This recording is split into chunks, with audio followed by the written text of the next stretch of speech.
करते हैं। राहुल ने सेंट जोसेफ स्कूल में पढ़ाई की, जो ईसाई मान्यताओं पर आधारित था। राहुल हिंदू था। राहुल की क्लास में सभी धर्मों के बच्चे पढ़ते थे। उन्होंने सभी त्योहारों का आनंद लिया और इस तरह एक दूसरे की संस्कृतियों के बारे में जाना।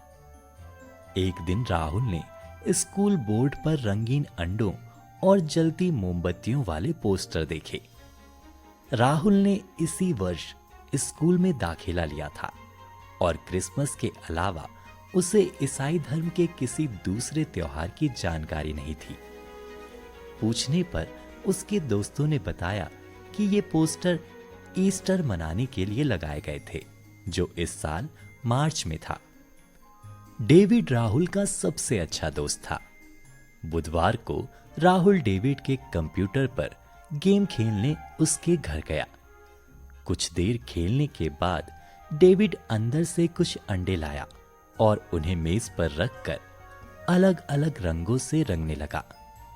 गेम खेलते खेलते अचानक राहुल की नजर डेविड पर पड़ी, जो अंडे रंग रहा था। राहुल गेम छोड़कर डेविड के पास आया और उससे उन अंडों को रंगने का कारण पूछा। डेविड ने बताया कि कुछ दिन बाद ईस्टर का त्योहार है। उस दिन लोग एक दूसरे को रंग बिरंगे अंडे उपहार में देते हैं।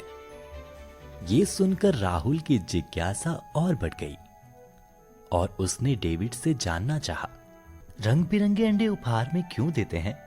उन्हें देने से क्या होता है? डेविड ये सुन कुछ देर चुप रहकर अंडे रंगता रहा और फिर बोला, राहुल, जितना मुझे पता है तुम्हें बताता हूं।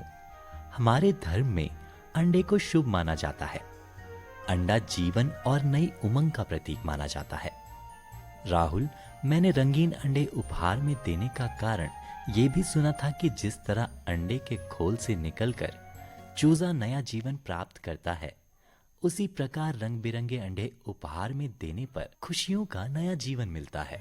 डेविड ने राहुल को यह भी बताया कि ईस्टर संडे हर साल संडे को मनाया जाता है। गुड फ्राइडे के दिन यीशु को सूली पर लटकाया गया था, जो ईसाइयों के लिए शोक का दिन है।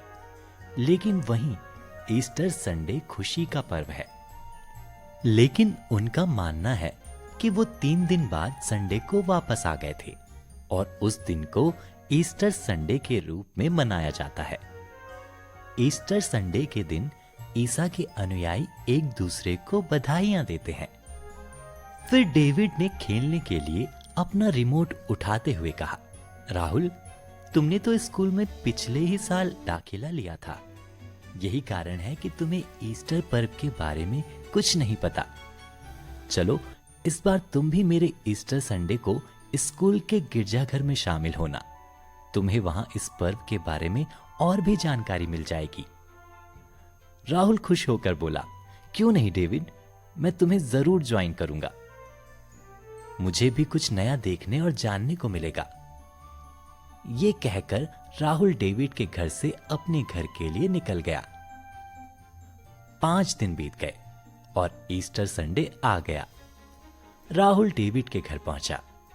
डेविड के परिवार वाले ईस्टर की तैयारी में व्यस्त थे। डेविड के घर ईस्टर की खुशी में पकवान बने थे। डेविड ने राहुल को खाने के लिए कुछ पकवान परोसे।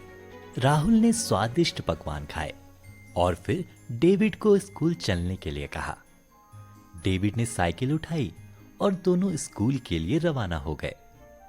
थोड़ी देर बाद दोनों स्कूल पहुंच गए। स्कूल में पहले से ही और भी विद्यार्थी पहुंचे हुए थे।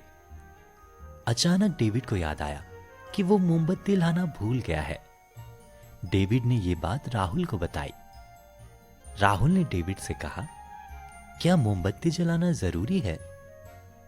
डेविड ने जवाब दिया, जरूरी तो पता नहीं, लेकिन हम सब हर साल मोमबत्ती जलाते हैं और फिर ईस्टर पर्व की एक दूसरे को बधाई देते हैं। राहुल से बात करते हुए डेविड की नजर थोड़ी दूर खड़ी सिस्टर पर पड़ी। डेविड राहुल का हाथ पकड़कर जल्दी से सिस्टर के पास ले गया। राहुल और डेविड ने सिस्टर को गुड मॉर्निंग की और उनसे पूछा, सिस्टर, ईस्टर पर्व के दिन मोमबत्ती क्यों जलाते हैं? सिस्टर ने जवाब दिया, हम मोमबत्ती जलाकर ईसा के प्रति अपनी अटूट श्रद्धा और विश्वास को प्रकट करते हैं। राहुल और डेविड ने मोमबत्तियां जलाई, सभी को ईस्टर की शुभकामनाएं दी और फिर गिरजाघर के बाहर स्कूल में शानदार खाना खाया। बच्चों, आशा है कि आपको ये कहानी अच्छी लगी होगी और इसी तरह की मनोरंजन और जानकारी से भरी कहानी हम आपके लिए आगे भी लेकर आते रहेंगे। तब तक के लिए नमस्कार।